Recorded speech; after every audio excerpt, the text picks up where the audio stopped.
you don't want to go to Olympics just to be there as a passenger. Like, so you choose the event that you're more likely to make the final at. Like, I mean, out like to be honest, like everyone was, a lot of people were impressed with fourth and whatnot. But at the end of the day, I went home that, well, at the Olympic Village, I was disappointed. Like, you came fourth. Like, I mean, like, I think the worst two positions is probably fourth and second, because second you're so close to gold, and fourth you're so close to a medal. Yeah.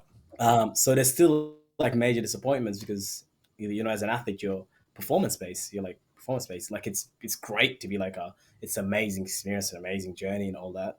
But in reality, when you're sitting there by yourself, it's like, man, um, I still don't have a medal around my neck. Although that medal later on, it's like it's just a thing. Like that's intrinsic motivation. Um, it's just a thing later on, and then the experience matters more later on. Like when you're speaking to people about it and stuff like that, you speak about the journey. But at that moment, the medal matters. Yeah, like do you feel like you're still lost, right? Well, I did. I came fourth.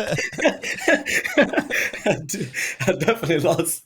Yeah. How hard was it to sort of put on a happy face and just be, like you say all the right things, I'm just stoked to represent my country and be here. But, when your goal is to medal, like how tough was that for you, especially, interviewing TV straight after a race? Well, my interview saying those things is like what you felt at the moment, and especially like you express gratitude to the people that stood there for you, which is for me was my support team and everyone, and then like through the rounds it was like Australia was getting around it, so like of course like you gotta show gratitude and everything because like you still gotta be a good loser, and you can't take anything away from the winners either.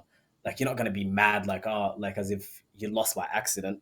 Like those guys were just bet on the day. Like you got to be realistic with yourself, right? Yeah. Those guys just got the job done. Like the Kenyans came 1-2, and the Polish guy they got the job done when it matters. And then because like I went to Europe a few weeks later, and I think it was all over the news that I beat the Polish guy.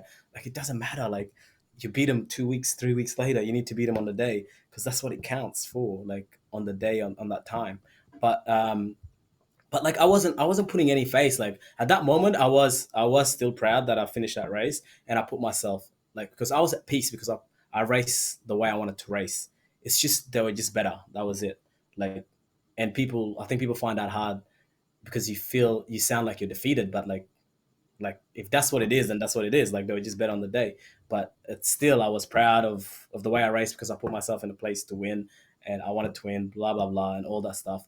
But then like the other part of it is like, man, like there were so many people behind you, and how much hype it created back home. So like, man, we're grateful for that. We're so thankful for that, and we're thankful for athletics doesn't get that much attention. So to bring that much attention to athletics is awesome.